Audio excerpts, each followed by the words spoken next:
दिले आणि तिने काय केलं 20 रुपये मागतो 20 रुपये आणून दिले. काय आणून दिले 20 रुपये घेऊन गेली ती काढून गेली.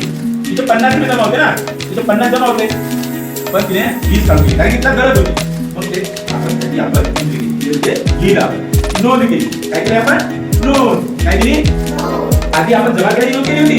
आता आपण काय केली तिला खर्चाची नोंद केली. म्हणजे आपल्याजवळ 50 रुपये जमा होते. त्याच्यामध्ये किती जमा होते किती जमा होते आणि मग हिला नोटबुक पाहिजे होतं म्हणून किती घेऊन गेली 20 रुपये.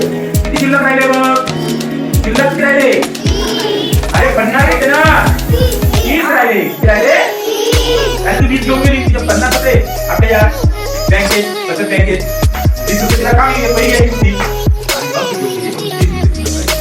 त्या प्रकारे त्याचा उपयोग करू शकतो. ठीक आहे कुणाच्या घरी पाहुणे गेली का मामाला आहे कुणाच्या घरी मामाने तिला अजून 25 दिले.